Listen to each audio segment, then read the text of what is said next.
Yo, what's up YouTube? I hope you guys are doing well. If you're new here, my name is Danny James, and in today's tutorial I'm going to be showing you how to do this seamless 3D dot transition inside of After Effects. So I got this idea from D-Tang's music video. It goes by the name of Opponent. If you look closely, right at about 24 seconds in, you can see right at this point the door is composited into the frame, and then it's used to open up and transition into this next scene, which I think is really dope. Yeah, so that's basically what I'll be covering in this video. So I'll show you just a small variation of what I was able to achieve with this. So here's one example with Central C in it. Yeah, you can see how we're able to composite the door into this frame, and then the door opens and zooms in, and then it transitions into the next scene. And then here's another variation which I used D-Tang's video. This one requires a bit of more angling, which I think it's good just for reference matters, just to give you a perspective of how you can deal with these. So you can see how we were able to zoom into that door and then open that door and then go into the next scene. So I'll show you how to do this, and I'll explain a few variations of what you need to keep in mind whenever you're trying to achieve this transition. So first of all, you need to have your assets ready, which are the doors. I quickly went into unsplash.com and typed in doors. Just go there and type doors. So you can see the different variations I was able to download, and the one that you're going to use in this tutorial, it's this door right here. So that means that you can open one door and have it slide on one side. These other doors which have like two sides, it means that you can split them into two areas. So if you look at this door right here, it's the one which I used in D-Tang's here.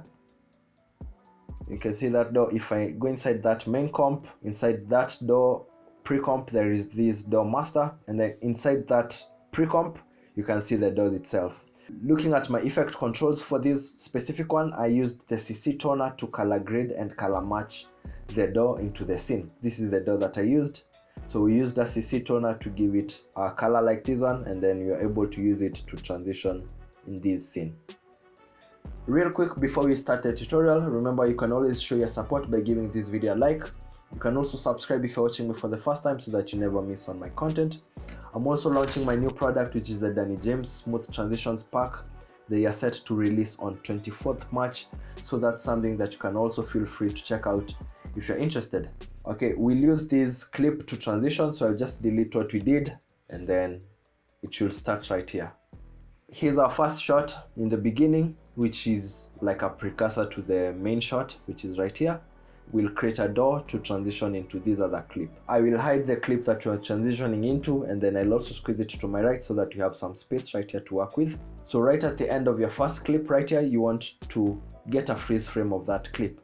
So I hit Ctrl D to duplicate, and then right click, go to time and freeze that frame.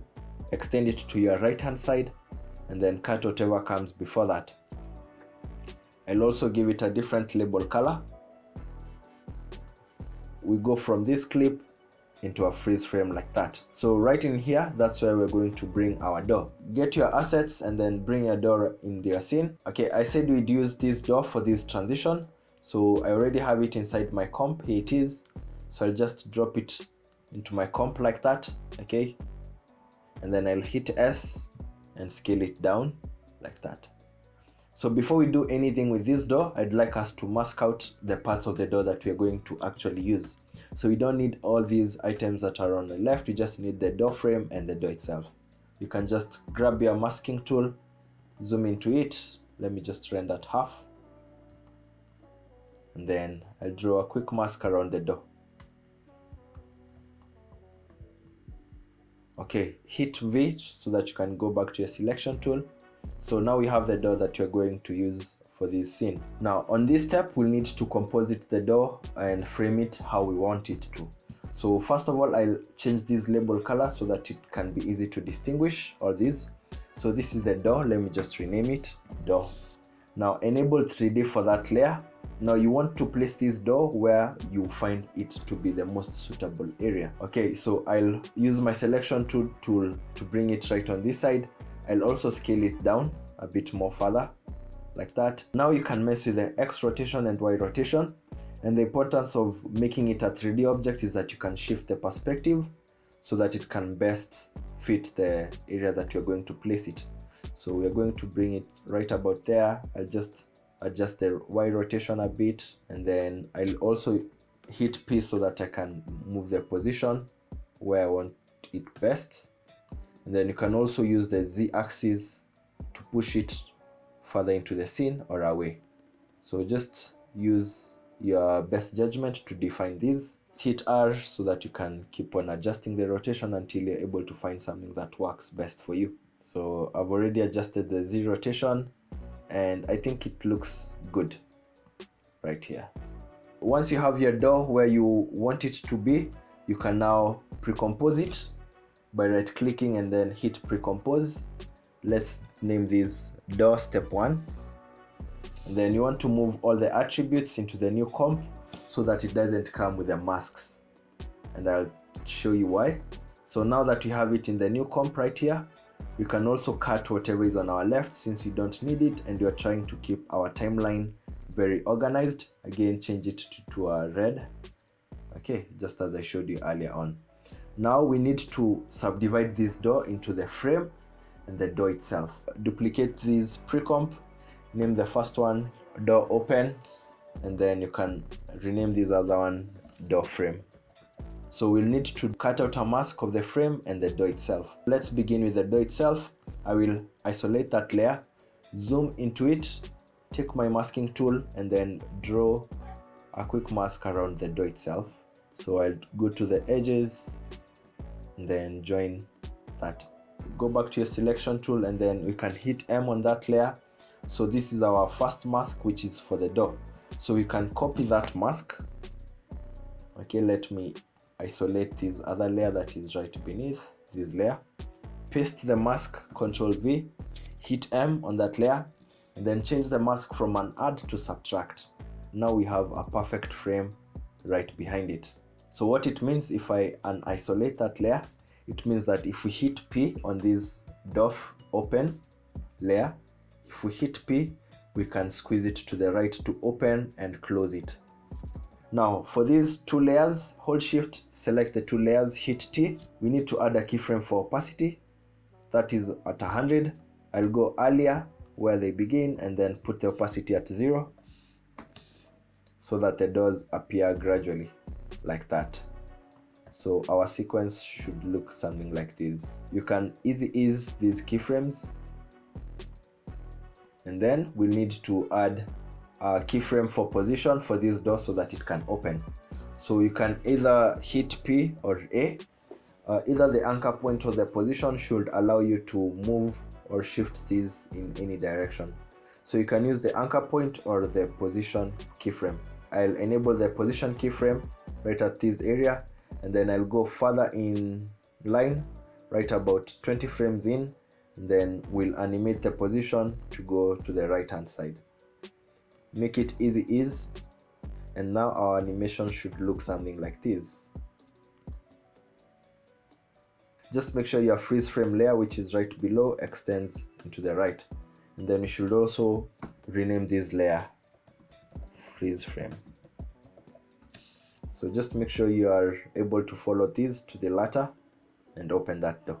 You can always shift this door, how it opens and the timing of it, even later on in the tutorial. So you can always come back to this step and adjust these keyframes. So you just need to do one more thing, and that is right as soon as the door begins opening right here, before it opens, just go on your freeze frame layer that is right below and then hit Ctrl Shift D so that you can split that layer. On this layer that is right here, as the door opens, we need to have some negative mask right here. So on this door, once it's opened like that, I think I can go in with my pen tool, zoom in, and then I'll draw a quick mask inside this door.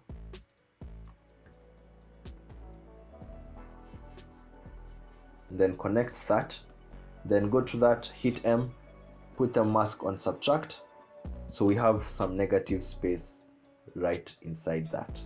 So that's what we really need to achieve in order for us to go forward. Once you have something like this, we're almost finishing this up. Highlight on all these layers that consist of this transition, right click and pre-comp them, and then you can name this main door comp. Okay, so this is the main comp for the door, and as I showed you earlier, it's better if we are able to trim what comes before it so that we have a neat timeline. Now it's just a matter of cleaning up this transition. Right on this main comp, we just need to go to our effects and look for a transform.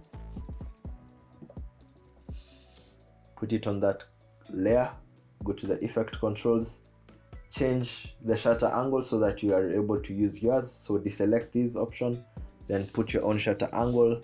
360 could be good, and then we'll need to add keyframes for position and scale, like that. Hit U so that you can see those keyframes. So let's see. Okay, right after the doors have appeared, that's where the first keyframes can start. Now from this point you can go about 5 frames. 1, 2, 3, 4, 5. You can use your page up and page down keys for this. So let's scale in up to there. Don't go so much into it, and then shift the position keyframe like that.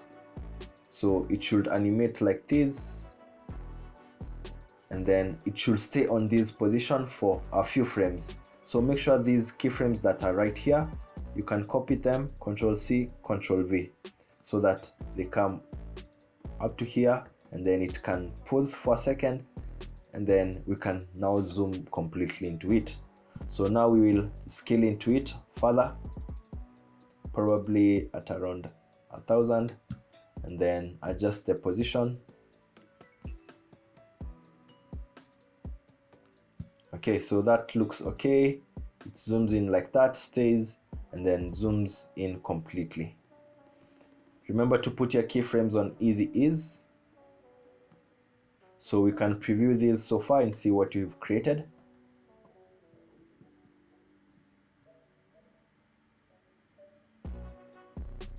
So one thing that you should note, you want to treat these keyframes as pairs.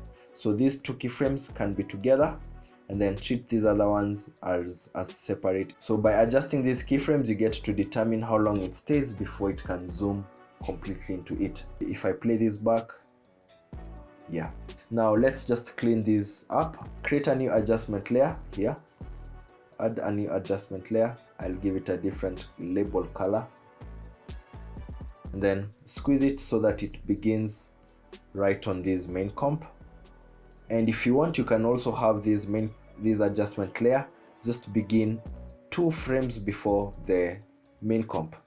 I'll show you why. Now go to your effects and look for a shake. I'll use a Red Giant Universe shake. A shake will help us create a jittery movement throughout this transition. So I'll change the frequency so that it's a bit higher and more jittery. That works well, and as I said, if you don't have access to this camera shake, you can use the transform effect, scale into the clip, and then add manual keyframes for position and then move it around.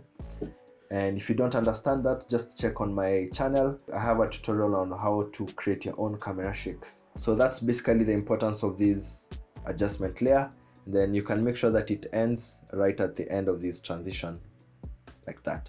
So you can Ctrl Shift D and delete anything that's there, and you can also do the same for this main comp that is here. You can delete anything that's not usable, and then from that it means that you can underlay your next clip right beneath this main comp. So as the door opens, you want to make sure that your clip is right beneath. I need to enable the visibility for it. So as the door opens, we should see some clip playing behind, and then you can zoom into it. Now I'll play everything from the top, and then you can share your thoughts and let me know what you think. Looks really good, very clean and seamless, to be honest. That's basically it. I hope you're able to understand the concepts behind this transition. It's very seamless, and honestly it looks really dope. In case you find it hard to follow through the concepts of this tutorial, I'll have the project file for these available in the description box. You can either get it on my Patreon or on Gumroad in case you're interested.